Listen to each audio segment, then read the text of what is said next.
Good morning, Hollywood. It's David Poland with David Reads the Trades. Almost barely noon. It's 11:57 a.m. This Thursday, Friday the 13th, 2025, episode 166 of David Reads the Trades. I am running so late today that I am actually going to just read the trades. I have nothing to say before reading the trades. So here we go. Let's do it. The Handmaid's Tale sequel. There's a sequel. The Testaments gets a green light from Hulu. That's their lead breaking news story. Life changing. And Dad will be back for that, along with Chase Infinity, which is quite the name.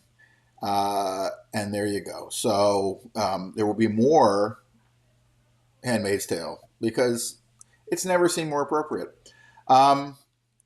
Somebody got the role of Elle Woods in the Legally Blonde prequel series. My God, we're doing this with everything now, aren't we? At least the Handmaid's Tale thing is a sequel. Dissent grows at Disney over perceived DEI capitulation to Trump. They're not the only place. Every place in town, actually, all media companies seem to be in this mode right now of cutting back on DEI. The funny thing is, DEI was kind of coming to a natural slowing as a focal point for the industry without Trump.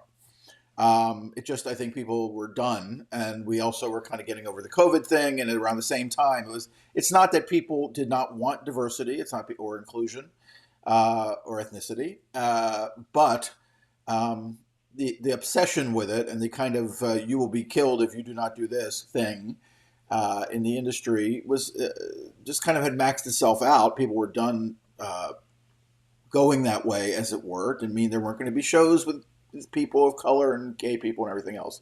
Onyx is still there at Hulu, and really doing really good work. I believe. I think they're doing excellent work. So there you go. But in any case, so now they're pissed off at Disney for some reason. For some reason, their Q&A with Tom Tykwer is also on the cover. Is their must read today? I don't know why. Let's see. There's a political speech by Tilda Swinton. The inhumane is being perpetrated on our watch. Ain't that the effing truth? So they had an opening there in Berlin. This thing go faster and faster. Story about Sing Sing. This is all promotional at this point. True Detective season 5 is coming. Another reflection of the same thing again. Okay, let's see. I'm looking for news because, see, I decided to just do it off the cuff, and I was going to give it to you the way it was going to, and nothing particularly going on. Carrie Coon on The Gilded Age, scoring season 3 at HBO, says the gays saved it. Carrie Coon did there was the reason I've seen, fortunately, the new season of White Lotus, which is brilliant, and I'll be writing about that today on the Hot Button, is because there was an interview, what was supposed to be a press conference for the show on Monday, turned out to be just a bunch of individual grouped sessions. It was kind of like going to a junket with one person asking the questions, and the person who was asking the questions asked I think her questions were actually longer than any of the answers. But Carrie Coon got her voice in there in a big way, because she's a talker. She has a lot to say. She's a funny person and a smart person and says a lot of things. I love Carrie Coon. And I love her husband. They're like the perfect couple, and I don't ever get to hang out with them. I used to hang out with her husband quite a bit. Anyway, because he made so many movies over a period of time that I saw him, it seemed like every 3-4 weeks.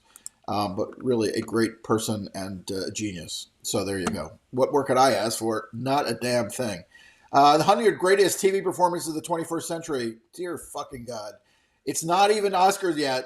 At least wait till Oscars happen, in a couple more weeks before you start doing these crazy 100th greatest TV performances of the 21st century.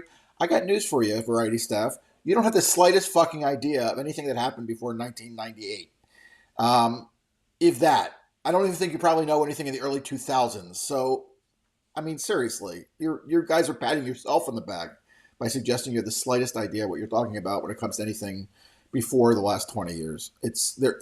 I read the stuff every day, and it is not within the capability of this current group to have any perspective beyond their childhoods at this point. It just doesn't show up. I mean, honestly. Um, ugh. I'm not going to be reading that because it'll piss me off so much. Of course, it's all, their leads are Jeremy White, Alan White, to Emma Stone. Oh, you know what it is? It is the I'm Louis the 20th. See, now I've been confused. Now I look like an idiot because it is the 21st century. So it is the last 24 years, which is equally stupid. This whole thing where we got to rank everything, I just don't get it. Constant ranking, endless ranking, pisses me off. So there you go. I've now insulted Variety. I know it's hard not to. Tilda's there too, the great Tilda, who's a fascinating character forever. I've loved Tilda and her work for forever, and she has a very different view of the world than I do, and I love that about her, and about herself is different than really almost any actor you'll ever talk to. She is a unique and singular individual. I don't think she likes me that much, but there you go. That's a whole other thing. I don't think she probably remembers me at this point. But I do remember introducing her to Bong Joon-ho, and that's still a point of pride, even though neither one of them really remembers it much. Sponsored Oscar predictions. That doesn't seem like a good idea. Fernando Torres, I'm wanting to play a Bond villain. Come on. Oscar predictions for Best Director. How challenging that is for you to make that. Why would you make predictions in the middle of voting? I don't really understand that. Are you trying to sway the vote? Are you trying to look like you're swaying the vote? I don't really get it. Okay, props of a complete unknown are going to display at the Dillon and Guthrie Centers. Nothing. So no real news, actually, aren't we going there? And of course, the Hollywood Reporter proves there's no new news by leading. Their top story is Justin Baldoni's alleged fixer is fighting back. Who is he? Jed Wallace, this guy in Austin, Texas, who was used by Baldoni's personal publicist and her lead personal publicist, not the one actually he was signed to, but the one that was signed to him at her company, and hired the emergency person as well as who brought Jed Wallace along, who is now suing also because he feels he's been defamed, even though apparently his entire shtick is defaming people. Enough already. Guys, go away. It's over. I don't know why anybody, it's like, stop writing about it, stop talking about it. And that's what the judge said, but nobody seems to be listening to him. Okay. Elon Musk's sister. No. Just those words were enough to make me walk away from that particular piece. Miles Teller wishes the new Fantastic Four the best. Of course he does. Miles is a complicated human being, but see him in the Gorge coming to Apple TV Plus. It's actually a delight for me. The first act is the best act, which is the setup and the very extended, very complicated meet cute, which I think is actually the romance of the movie, which I think is actually the strength of the movie. The action is good. It's interesting, but I'm more interested in these two characters, and they do a really nice job. The director did a really nice job of bringing them together, and I thought it was quite good in that regard. I like the rest of it. I really do, but I like that part the best. Okay, what else we got? I'm an Iron Man baby. Elton John and Brandy Carlisle talking about Never Too Late, which is their song. And he is an Iron Man, but he is also, at this point, having physical troubles. So that is what it is. So, which is why they're not probably doing him singing at the Academy Awards this year. There's not a single piece of news anywhere, is there? Okay, moving on to IndieWire. Okay, here we go. Cynthia Erivo on key changes she brought to Wicked. Ann Thompson's doing a story on Cynthia Erivo making key changes in how she sang Elphaba. We've gotten to this. There's nothing left to say. This season, I think this actually, to me, kind of closes out the conversational part of this season. There is nothing left to talk about. Everybody has talked and talked and talked and talked and talked and talked and talked and talked. It's over. Stop. move along. The Academy Awards are 2 weeks away. Voting is another week, another 4 or 5 days, and we can just stop doing this because it's crazy, crazy. I tell you, to be talking about her key changes, and I'll tell you what. Anyway, I don't want to tell you what I think about it. My feeling about Wicked still is, and I like the movie. But I also think that the director did not trust the actors who are singing to really sing and give a performance on camera. He is so busy shooting all kinds of crazy stuff with a camera that you go away from the characters. So you get this kind of American Idol version of these songs, and the stage version, whatever the key changes were in the stage version, are still more powerful than what's in this movie, at least from the original group, because that's the group I've been able to hear. I mean, I saw the show also with a later group, but I saw the original group. I've heard the original group of the original Broadway cast album, and they sing their asses off, and they bring the audience onto stage with them instead of the movie bringing the movie into their faces. Like that. This is actually kind of how I see Wicked. It's this instead of this, and the brilliance of stage is that and the brilliance of Wicked on stage is that these actors and these singers and performers and the spectacle and everything else brings you close to them in this giant theater, um, and are able to do that. And it's what makes those performances so iconic and great. But whatever. I do like the movie.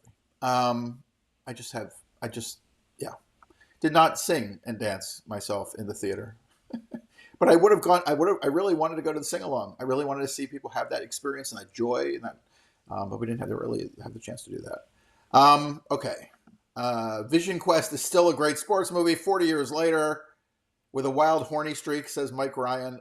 That's not really news, except for Mike. And apparently, what "Crazy for You" does for him when Madonna sings it on the radio. And then Saturday Night Live week has Andy Samberg's SNL reunion was a perfect Lonely Island homecoming. They had to go somewhere. Um, Three very talented guys in Lonely Island, but they were actually made for the short form.